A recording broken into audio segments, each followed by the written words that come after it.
Lu pernah nggak sih lagi nongkrong sama temen-temen, terus obrolannya tiba-tiba ngalor ngidul sampai bahas Eropa abad pertengahan? Iya, topik yang biasanya cuma nongol pas nonton film Satria atau baca meme tentang Dark Ages. Tapi percayalah, 1000 tahun itu nggak sedark stereotipnya. Eropa tuh kayak drama panjang, kadang keotik, kadang cerah, kadang juga penuh plot twist yang bikin kita mikir, lah, kok jadi gini? Nah, dalam perjalanan 1000 tahun itu, Eropa benar-benar berubah dari reruntuhan Romawi jadi cikal bakal dunia modern. Mulai dari invasi barbar, kebangkitan gereja, serangan Viking yang doyan ngerampok, sampai wabah yang literally ngeskip sepertiga populasi. Lengkap banget. Kalau ini series, ratingnya pasti 9/10. Minus karena season wabah hitam agak depressing. Jadi, siap-siap, kita bakal ngebedah perjalanan panjang ini dengan bahasa santai, kayak lagi nongkrong di warkop, tapi tetap menjaga vibes intelektual, biar otak nggak ikut Dark Ages. Eropa lagi fase quarter life crisis. Bayangin gini, lo baru lulus kuliah, duit pas-pasan, kerjaan belum jelas, dan tiba-tiba semua orang bilang, kamu kan udah dewasa, harusnya udah punya arah hidup dong. Nah, itulah kondisi Eropa setelah Romawi Barat tumbang pada tahun ke-476.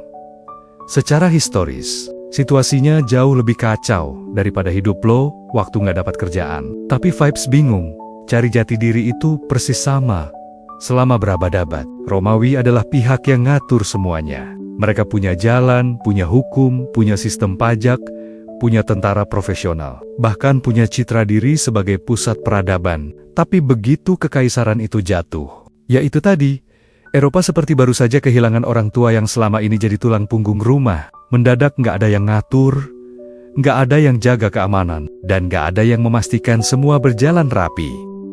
Struktur hukum Romawi yang dulu sangat rapi, lenyap begitu saja. Kalau sebelumnya disebut tanah, hutang, sampai tukang tetangga berisik bisa dibawa ke pengadilan, kini semuanya kembali ke penyelesaian lokal. Bahasa kerennya, legal fragmentation. Bahasa santainya, masalah lo, ya lo urus sendiri. Hasilnya, kekuasaan menyebar kemana-mana. Pemimpin lokal, suku barbar, mantan jenderal, hingga kelompok-kelompok kecil semua mulai mengklaim wilayah masing-masing. Eropa berubah jadi peta besar dengan banyak mini bos yang saling rebutan tanah. Nggak ada lagi pusat kekuasaan yang dominan, dan ini membuat kehidupan sehari-hari terasa serba tak menentu. Yang lucunya, para suku barbar yang masuk ke bekas wilayah Romawi juga sama bingungnya. Mereka berbaur dengan penduduk lokal dan mencoba meniru sistem Romawi. Tapi ya gitu, kayak anak kos yang tiba-tiba harus mengatur keuangan rumah tangga. Niat ada, skill belum. Mereka bikin aturan camper-camper antara tradisi suku mereka sendiri dengan potongan hukum Romawi yang mereka nggak sepenuhnya ngerti. Hasilnya, identitas budaya Eropa jadi adonan roti yang belum mateng. Campur sana-sini, tapi bentuk akhirnya belum jelas. Dalam chaos ini, orang-orang hidup dengan perasaan was-was. Kota-kota mengecil, perdagangan menurun drastis, dan keamanan jalanan jatuh ke titik terendah. Banyak desa yang hidup seperti bubble, memproduksi dan memakai barang mereka sendiri tanpa interaksi jauh-jauh. Saking terpencarnya dunia waktu itu, orang yang lahir di desa tertentu bisa jadi nggak pernah tahu bahwa kerajaan besar pernah berdiri di dekat mereka. Tapi, dari sini juga benih identitas baru Eropa mulai tumbuh. Dengan hilangnya identitas Romawi, masyarakat mulai mencari fondasi baru. Siapa mereka? Suku apa? Tradisi apa yang harus dipertahankan? Apa yang harus mereka tinggalkan? Ini fase eksistensial banget. Kayak Eropa duduk sendirian di kamar, menatap langit-langit sambil berpikir, gue ini sebenarnya mau jadi apa? Muncullah kerajaan-kerajaan awal, Frank di Galia, Visigoth di Spanyol, Ostrogoth, dan kemudian Lombard di Italia, Anglo-Saxon di Inggris, masing-masing meraba-raba arah politik dan budaya sambil berusaha membangun stabilitas. Jadi, meskipun masa ini kacau, justru dari kekacauan itu lahirlah pondasi baru Eropa. Kadang, buat menemukan jati diri, kita memang harus melewati kekosongan dulu. Dan di sini, Eropa mulai melangkah, pelan, ragu-ragu. Tapi akhirnya, menuju sesuatu yang lebih besar di abad-abad mendatang. Kalau bab sebelumnya Eropa lagi ada di fase quarter life crisis, bingung mau jadi apa setelah Romawi ambruk, maka di bab ini kita masuk ke momen ketika Eropa tiba-tiba dapat mentor hidup yang super jenius. Dunia Islam, khususnya Andalusia. Ibaratnya Eropa lagi kehilangan arah. Terus ada tetangga kos yang tiap malam belajar kalkulus sambil ngopi, dan Eropa mulai mikir, boleh nebeng ilmu nggak? Begini ceritanya. Pada tahun 711, pasukan Umayyah menyeberang dari Afrika Utara ke semenanjung Iberia. Dalam waktu relatif cepat, mereka menguasai wilayah tersebut dan membangun Al-Andalus, sebuah peradaban yang, jujur saja, levelnya jauh di atas Eropa Barat pada masa itu. Sementara Eropa masih sibuk bertahan hidup. Andalusia sudah punya kota-kota dengan penerangan jalan, rumah sakit, perpustakaan, dan pasar internasional. Kalau disederhanakan, Eropa, vibes kampung Andalusia, vibes kota metropolitan di Cordoba. Perpustakaan bukan cuma satu rak kecil berisi 3 gulungan kusam. Di masa jayanya, perpustakaan di sana punya ratusan ribu manuskrip, dari matematik, kedokteran, filsafat, sampai musik. Para ilmuwan muslim gak cuman menyimpan buku-buku Yunani kuno. Mereka mengembangkan dan mengomentarinya. Nama-nama seperti Averroes Ibnu Rushd dan Avicenna Ibnu Sina itu ibarat bintang akademis yang dikenal sampai ke benua seberang. Nah, disinilah plot twistnya. Ilmu yang nantinya menyelamatkan dan memodernisasi Eropa justru datang dari dunia Islam. Eropa yang waktu itu masih sibuk rekonstruksi hidup pasca Romawi, pelan-pelan mulai menyadari bahwa tetangga selatan gue punya sesuatu nih. Lewat kota Toledo dan Sisilia, para cendekiawan Eropa melakukan proyek besar yang sekarang dikenal sebagai gerakan translasi. Para biarawan, ilmuwan Yahudi, dan sarjana Kristen menerjemahkan teks-teks Arab ke Latin.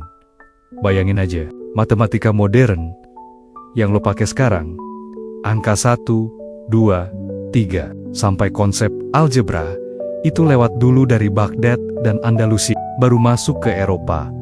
Bahkan kata algebra sendiri dari aljab. Astronomi, Eropa belajar cara menghitung panjang tahun, gerak planet, dan navigasi laut dari ilmuwan Arab. Filsafat, Averroes lah yang mengenalkan kembali logika Aristoteles ke Eropa, yang kemudian jadi fondasi universities abad pertengahan. Di saat Eropa lagi ngegalau identitas, para ilmuwan Islam justru ngasih buku panduan cara berpikir rasional. Kalau Eropa adalah anak muda yang gak tahu mau ambil jurusan apa. Andalusia datang kayak dosen pembimbing yang bilang, coba kita mulai dari logika dulu, baru kamu tentukan arah hidup. Dan ini bukan cuma tentang teks ilmu, ini juga tentang cara melihat dunia. Bahwa pengetahuan bisa ditelusuri, diuji, dicatat, dan dikembangkan. Bahwa dunia bisa dipahami lewat rasio, bukan cuma dogma. Itu transformation yang besar banget. Lucunya, banyak orang Eropa waktu itu awalnya gengsi. Kayak, masa gue belajar dari tetangga yang beda budaya dan agama? Tapi realita nggak bisa dibohongin. Kalau pengen maju, lo harus belajar dari yang lebih jago, terlepas seterang atau sesusah apa identitas lo saat itu. Jadi, ketika Eropa akhirnya bangkit beberapa abad kemudian, fondasinya sudah terbentuk. Matematika yang kokoh, astronomi yang presisi, filsafat yang kritis, dan metode berpikir yang sistematis. Dan semua ini, secara ironis tapi indah, datang dari sebuah peradaban yang Eropa dulu anggap lain. Eropa mungkin lagi quarter life crisis, tapi justru krisis itulah yang bikin mereka akhirnya membuka pintu pada ilmu dari luar. Kalau 2 bab sebelumnya, Eropa digambarkan kayak anak muda yang lagi nyari jati diri. Maka di bab ini, kita ketemu sosok yang entah kenapa tiba-tiba muncul dengan energi gue beresin semuanya. Dan orang itu adalah Charlemagne atau Carolus Magnus. si raja. Frank yang sukses melakukan apa yang Eropa butuh selama ratusan tahun. Menyatukan lagi serpihan peradaban yang berserakan. Bayangin, Eropa kayak server Minecraft yang udah 400 tahun nggak di-maintain. Playernya barbar, semua mapnya hancur, sistem hukumnya error, dan bahasa chatnya campur aduk. Lalu Charlemagne masuk sebagai admin server, ngatur ulang wilayah, ngeban pemain toksik, bikin aturan baru, dan bahkan upgrade plugin pendidikan. Seketika chaos itu punya struktur satu titik, misi menyatukan Eropa. Kita ini satu geng bro. Charlemagne memulai dengan langkah paling ambisius. Menyatukan kerajaan-kerajaan Frank yang tersereberai dan memperluas wilayahnya. Hasilnya, dia membangun salah satu imperium terbesar sejak keruntuhan Romawi Barat. Tujuannya bukan cuma pamer kekuatan, tapi menciptakan stabilitas politik yang Eropa udah lama banget nggak punya. Stabilitas itu penting, karena tanpa stabilitas, pendidikan dan budaya nggak mungkin tumbuh. Taktiknya, campuran diplomasi, perang, dan ngeyakinin gereja bahwa mereka punya tujuan yang sama. Gereja senang tentara loyal, rakyat lumayan aman. Kombinasi yang cukup buat ngehidupin kembali struktur sosial yang mati. Suri 2. Reformasi pendidikan. Charlemagne bikin universitas versi beta. Charlemagne sadar satu hal, kalau orang-orang gak bisa baca, gimana mau bikin negara maju? Buat ukuran raja abad pertengahan, insight ini mind-blowing. Makanya dia ngajak para cendekia dari seluruh Eropa, termasuk Alcuin dari York, untuk bikin semacam kurikulum nasional. Sekolah-sekolah biara diperbaiki, standar pendidikan diperketat, dan bahkan guru-guru dipaksa untuk benar-benar bisa, mengajar. Bahasa santainya, dia bikin kompetensi dasar, sebelum itu keren. Ini yang kemudian dikenal sebagai Renaissance Caroling. Mini Renaissance yang terjadi jauh sebelum era Leonardo da Vinci, nggak segede Renaissance Italia sih, tapi ini fondasi awal yang bikin Eropa nggak selamanya tenggelam di masa gelap. 3. Reformasi. Tulisan? Kalau mau pinter, harus bisa baca dulu. Nah, ini bagian paling underrated. Charlemagne sadar, tulis-menulis di Eropa sudah sangat berantakan. Naskah kuno ditulis dengan huruf yang kecil, rapat, tanpa spasi, tanpa tanda baca. Buat dibaca aja, susah. Apalagi dipelajari. Para cendekia Caroling akhirnya menciptakan Carolingian minuscule, gaya huruf baru yang rapi, punya huruf kecil, spasi, tanda baca, dan bisa dibaca tanpa bikin mata sakit. Ini tuh ibarat dari tulisan dokter pindah ke font Helvetica. Hebatnya lagi, standar tulisan ini menyebar ke seluruh Eropa dan menjadi dasar bagi jenis huruf Latin modern. Jadi, tulisan yang lo pakai hari ini, sebagian besar lahir dari proyek reformasi mereka. Warisan Charlemagne literally ada di keyboard laptop lo. 4. Revival budaya Latin. Let's bring back the classics. Charlemagne nggak cuma peduli tulisan dan pendidikan. Dia ingin Eropa kembali merasakan aura intelektual Latin klasik. Makanya manuskrip kuno dikumpulkan, diperbaiki, disalin ulang, dan dijaga. Tanpa upaya ini, banyak karya Romawi dan Yunani mungkin lenyap selamanya. Eropa yang tadinya hidup dalam kepingan identitas, akhirnya punya fondasi budaya baru, campuran tradisi Latin, Kristen dan reformasi administratif ala Charlemagne. Charlemagne bukan cuma raja, dia adalah stabilisator. Orang yang datang di masa chaos dan bilang, ini harus dibenerin. Satu-satu, dari stabilitas politik, pembenahan pendidikan, reformasi tulisan, sampai penyelamatan literatur klasik, semuanya bikin Eropa punya pijakan untuk bangkit lagi. Tanpa Charlemagne, mungkin Eropa butuh waktu jauh lebih lama untuk keluar dari masa quarter life crisis lamanya. Di bab berikutnya, Eropa bakal kedatangan tamu yang agak berisik. Iya, Viking, dan mereka nggak datang buat diskusi ilmiah. Kalau Eropa waktu itu lagi berusaha nerapin life improvement. Setelah Charlemagne, maka masuklah tamu yang tidak pernah mengisi buku tamu, tidak mengetuk pintu, dan jelas tidak minta izin. Viking. Mereka datang kayak teman lo yang tiba-tiba nongol di rumah cuma buat numpang makan, Bedanya, Viking numpang rampas gandum, ngambil perhiasan gereja, bakar desa, dan pergi sebelum penduduk sempat bilang, itu punya gue." Serangan Viking dimulai sekitar akhir abad ke-8. Dan jujur aja, Eropa nggak siap.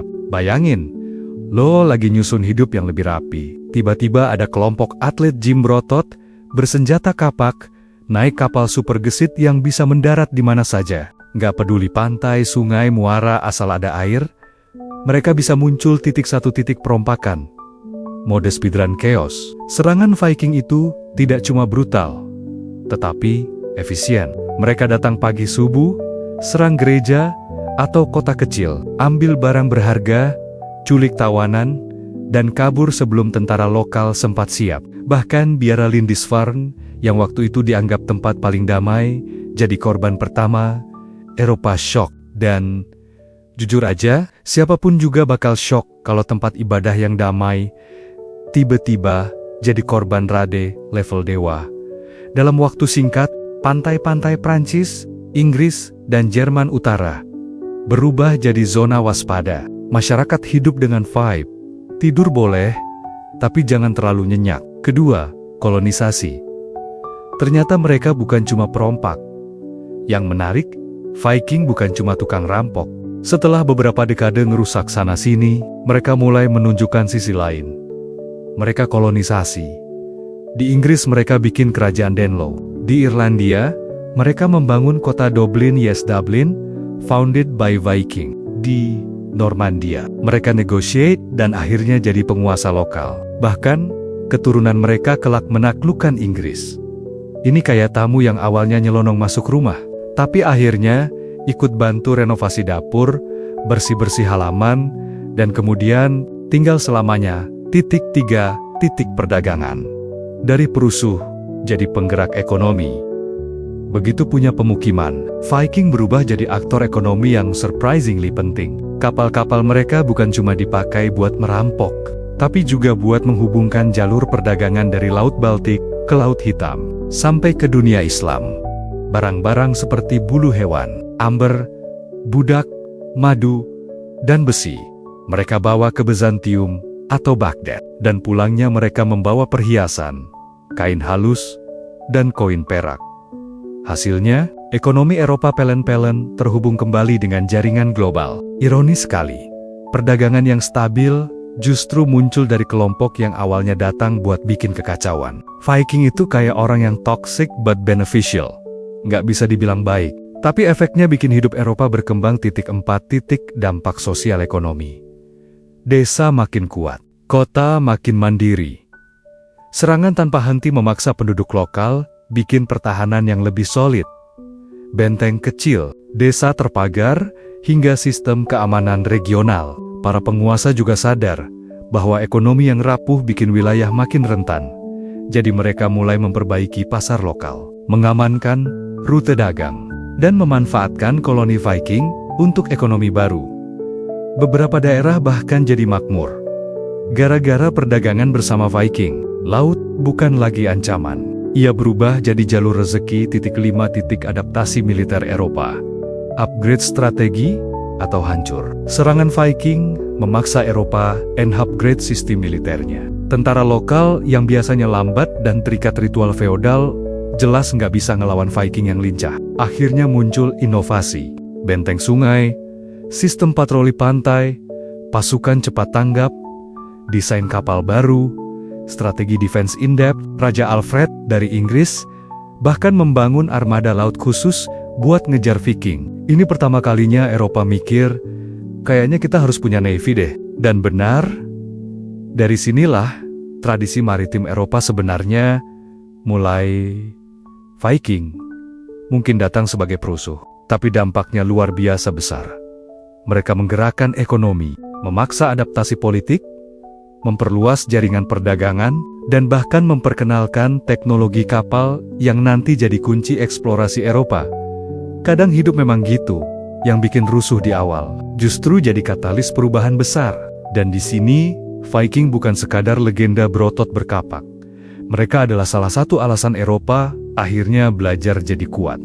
Kalau di bab-bab sebelumnya, Eropa lagi sibuk berantem, kebingungan identitas, sampai kedatangan tamu, nggak diundang bernama Viking. Maka di fase ini, Eropa akhirnya nafas dulu sebentar. Dan entah bagaimana, di tengah semua kekacauan itu, mereka tiba-tiba menemukan tombol upgrade yang udah lama keskip.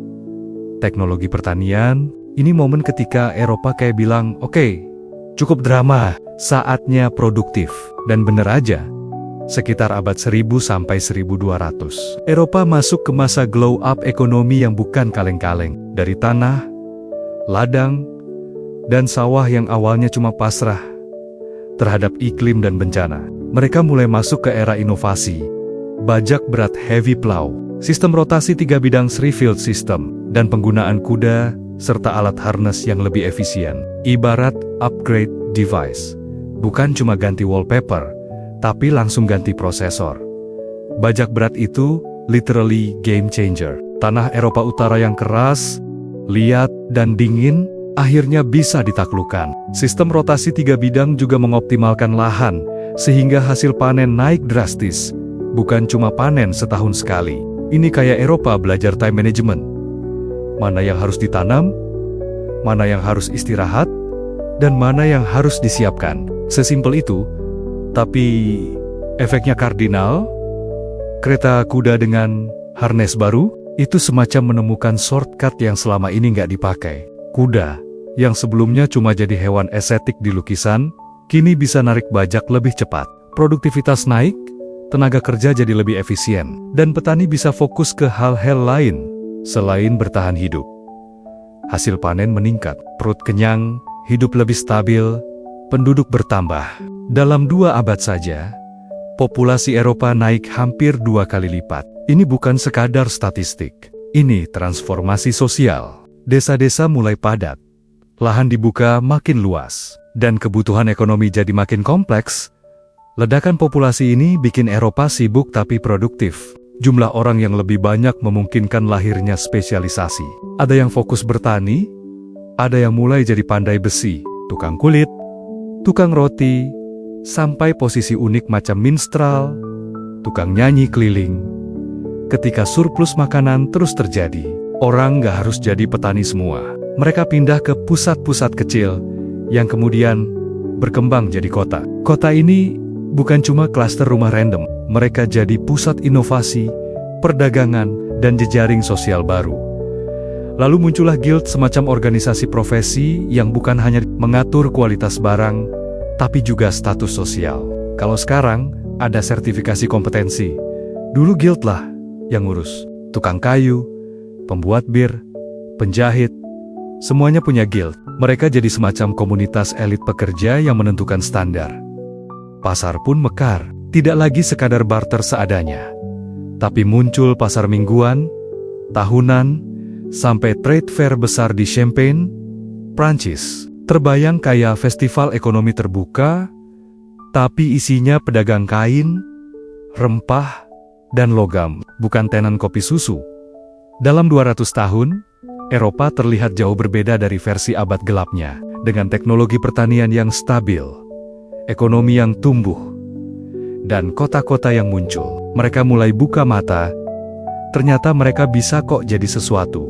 Fase ini adalah fondasi Renaissance, revolusi perdagangan, dan bahkan munculnya negara modern. Kalau sebelumnya, Eropa itu karakter yang ngalamin IRC, struggling, protagonis. Fase revolusi pertanian ini adalah montase glow up mereka. Pakaian baru, rambut lebih rapi, dan wajah lebih fresh, karena tidur nggak lagi was-was kelaparan. Singkatnya, Eropa dari survive ke thrive. Dan inilah masa ketika benua itu akhirnya mulai ngerasa, oke, mungkin hidup nggak seburuk itu. Kalau ada satu fase dalam sejarah Eropa yang level dramanya infinite, ya ini. Perang salib, bayangin, kombinasi antara fanatisme agama, ambisi politik, ekonomi yang menggoda, plus rasa penasaran budaya, campur jadi satu, dan meledak dalam bentuk ekspedisi lintas benua selama 2 abad. Ini bukan drama musiman. Ini franchise sejarah dengan spin-off di mana-mana, dan efek sampingnya ke bawah sampai masa modern. Dan jujur aja, Ini adalah periode ketika Eropa sebenarnya lagi cari jati diri setelah glow up pertanian.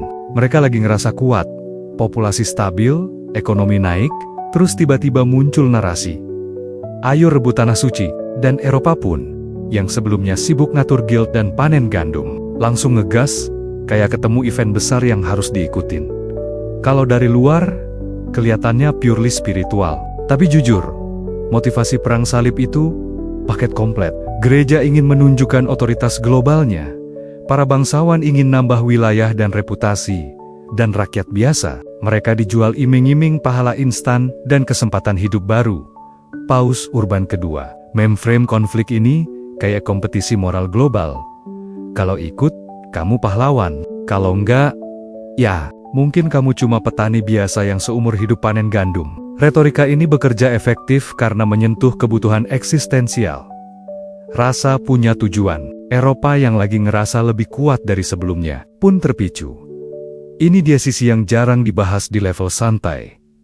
Perang salib adalah stimulus ekonomi skala raksasa. Bayangin, ribuan orang harus nyebrang benua, itu artinya butuh kapal, industri maritim naik, butuh logistik, pasar lokal makin hidup. Butuh pembiayaan. Bank awal-awal mulai berkembang, Venus dan Genoa literally naik kasta gara-gara jadi ojek laut premium untuk para crusader.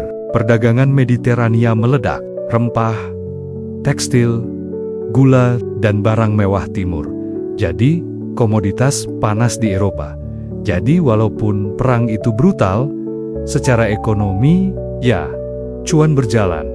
Ini bagian yang paling underrated. Eropa, yang sebelumnya relatif tertutup, tiba-tiba ketemu dunia yang jauh. Lebih maju dalam banyak aspek.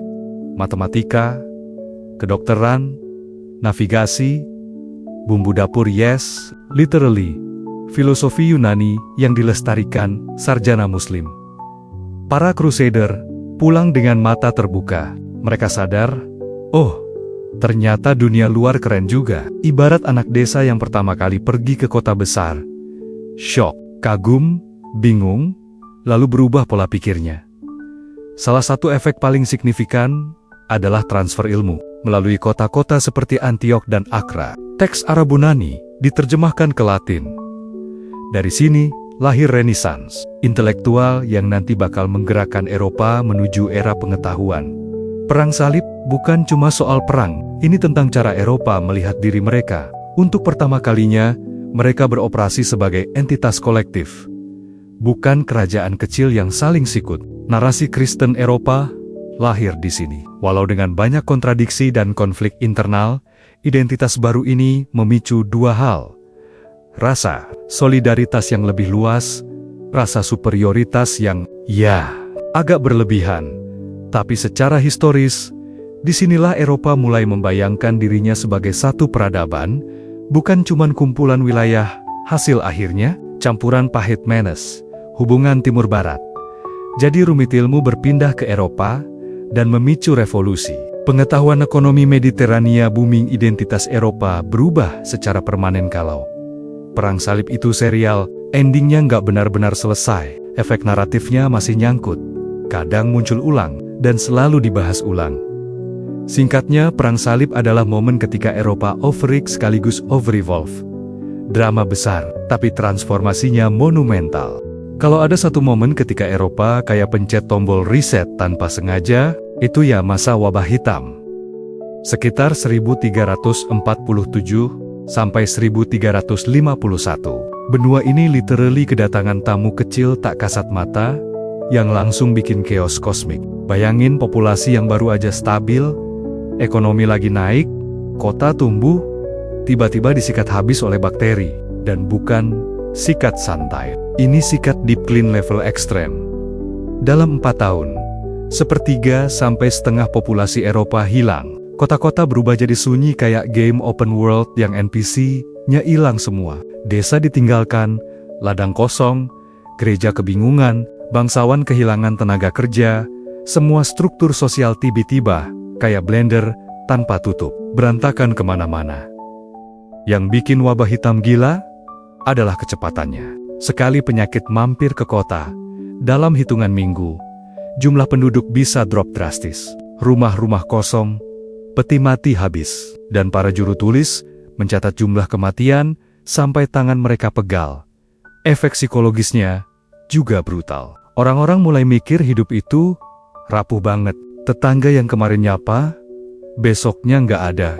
Trauma kolektif ini membekas dan membentuk cara Eropa memaknai kematian, kehidupan, dan, of course, kerja. Dengan populasi yang ambruk, Eropa mengalami paradoks. Sumber daya ada, pekerjanya nggak ada. Ladang tidak terurus, panen gagal, pasar kosong, dan sebagian kota lumpuh total. Namun dari tragedi ini muncul dinamika baru, yang, ironisnya progresif. Gaji naik karena pekerja langka tuan tanah mulai menawarkan syarat kerja lebih baik buruh. Bisa nego kayak influencer, top tiering. Adalah era ketika work-life balance jadi secara literal penting, karena kalau pekerja capek atau sakit, siapa lagi yang kerja? Produksi tergantung pada manusia yang tersisa. Feodalisme bergantung pada banyaknya petani yang bekerja di ladang tuan tanah. Tapi ketika populasi hilang besar-besaran, struktur ini langsung goyah. Petani yang selamat jadi komoditas premium, mereka bisa pindah kerja, pindah desa, atau minta kompensasi lebih baik. Tuan tanah yang tadinya dominan, mendadak kesusahan. Kekuasaan politik lokal pun melemah. Banyak wilayah harus menyesuaikan cara kerja baru, dan embrio hubungan kerja modern mulai terlihat. Kontrak, upah, dan hak yang lebih fleksibel, ini bagian yang sering jadi titik balik ideologis. Gereja, yang sebelumnya sangat dominan, harus menghadapi kenyataan.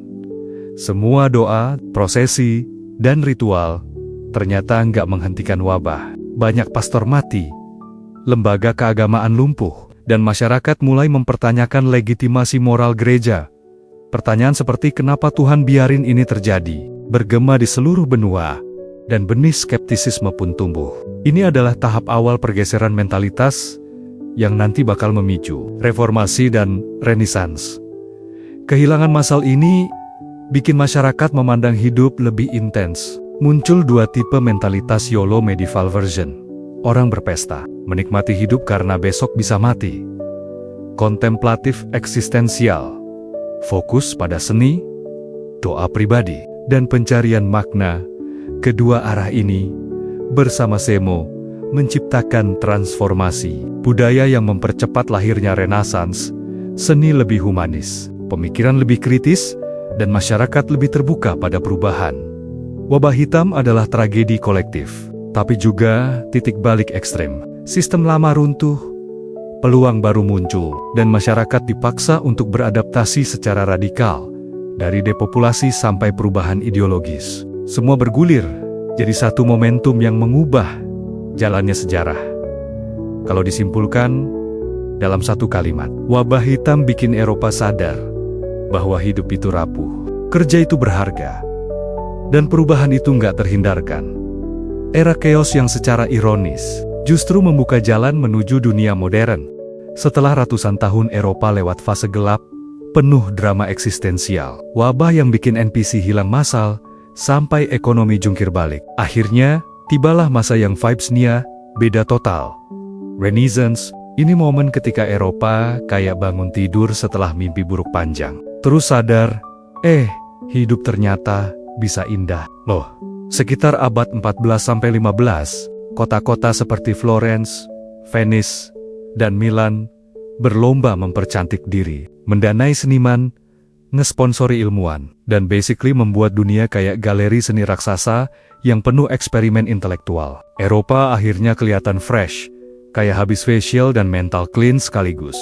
Dan yang bikin ini makin keren adalah semua perubahan ini muncul dari satu ide kunci, humanisme.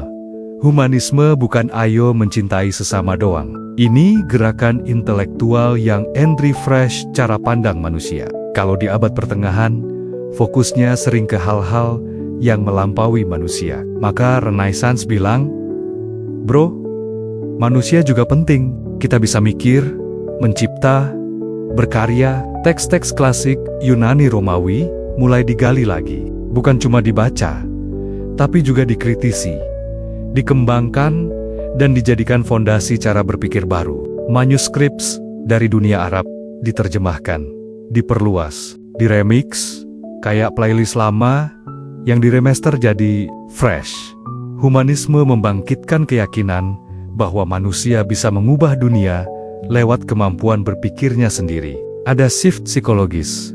Dari kita kecil di hadapan kosmos, kita bagian penting dari kosmos, dan kita bisa memahaminya. Di era ini, seni bukan lagi cuma untuk dekorasi gereja atau pesan moral. Seni berubah jadi panggung ambisi, identitas, dan eksplorasi intelektual. Leonardo da Vinci, Michelangelo, Raphael, Botticelli. Nama-nama ini kayak Avengers versi seni visual. Mereka nggak cuma menggambar, mereka mempelajari anatomi, cahaya, perspektif, matematika, dan psikologi. Setiap lukisan dan patung jadi eksperimen estetika plus filosofi. Bayangin, Eropa tiba-tiba belajar cara bikin gambar 3D setelah ratusan tahun, pakai gaya flat icon. Ya, itu efek perspektif linear. Seni jadi cara baru memahami realitas. Renaissance juga memantik revolusi sains. Orang mulai mikir, kalau dunia ini punya hukum yang bisa dipahami, berarti kita bisa tes, observe, dan prediksi. Kopernikus mempertanyakan pusat alam semesta. Vesalius menyusun ulang pemahaman anatomi. Dan para matematikawan membawa angka Arab ke dalam sistem baru. Pengetahuan bukan lagi warisan, tapi hasil pencarian. Ilmu berkembang bukan karena kebetulan, tapi karena budaya baru yang menghargai rasa ingin tahu. Ini era ketika nanya, kenapa dan bagaimana, tidak dianggap membangkang, tapi dianggap intelektual. Florence, Venice, Genoa, kota-kota ini jadi arena utama Renaissance. Kenapa? Karena mereka punya modal, perdagangan aktif, dan kelas pedagang yang haus prestise. Keluarga Medici contohnya, kapitalis OG yang sponsor gereja, bank, universitas, sampai seniman-seniman jenius. Pendanaan seni dan sains jadi semacam flex sosial. Kalau sekarang, flex lewat bangun coffee shop estetik. Dulu lewat patronase Michelangelo. Uang mengalir, proyek seni meningkat, kota makin indah, orang pintar dating, ekonomi makin naik. Repeat, flywheel ekonomi intelektual yang halus dan efektif. Ini yang paling penting. Renaissance mengubah mentalitas. Kalau sebelumnya, hidup dilihat sebagai ujian penuh ancaman. Era ini melihat hidup sebagai kanvas luas. Manusia belajar, melihat diri sebagai agen perubahan, melihat dunia sebagai objek eksplorasi, melihat seni sebagai ekspresi, melihat ilmu sebagai kebenaran yang bisa dicapai. Pemikiran ini memicu semuanya. Navigasi samudra, revolusi sains, reformasi agama, sampai lahirnya negara modern. Renaissance itu bukan happy ending penuh glitter, tapi dia adalah titik terang yang mengubah dinamika Eropa secara permanen. Setelah ratusan tahun gelap, akhirnya muncul fase terang yang bukan cuma lampu kecil, tapi stadium light. Ini adalah momen ketika Eropa mulai berpikir besar tentang seni, tentang ilmu, tentang manusia, tentang dunia. Kalau disimpulkan, Renaissance adalah saat ketika Eropa berhenti sekadar bertahan dan mulai berkarya. Akhirnya ada cahaya, dan dari cahaya inilah lahir dunia modern. Jadi, selama 1000 tahun itu, Eropa basically kayak lagi ikut maraton kehidupan. Jatuhnya Romawi bikin identitas ambyar, ilmu dari Andalusia nyelamatin, Charlemagne jadi admin server, Viking dateng tanpa invitation, pertanian bikin glow up, perang salib jadi drama internasional, wabah hitam, reset populasi, dan Renaissance akhirnya nyalain lampu terang-terangan. Intinya, dari chaos menuju insight, dari gelap menuju cahaya, Eropa berevolusi lewat luka dan lompatan intelektual. Kalau kamu suka ngebahas sejarah, tapi vibes-nya santai, intelektual, dan kadang nyelekit, subscribe channel ini biar nggak ketinggalan momen-momen sejarah yang kadang lebih absurd daripada hidup kita sendiri. Eropa selamat dari wabah hitam, sementara aku selamat dari overthinking. Tipis bedanya. Sejarah bukan cuma tanggal dan tokoh, tapi perjalanan mentalitas manusia. Dari ketakutan, penasaran, sampai akhirnya berani mencipta. Dan itu, secara halus, mengingatkan kita bahwa setiap zaman punya krisisnya, tapi juga punya peluang untuk bangkit lebih elegan.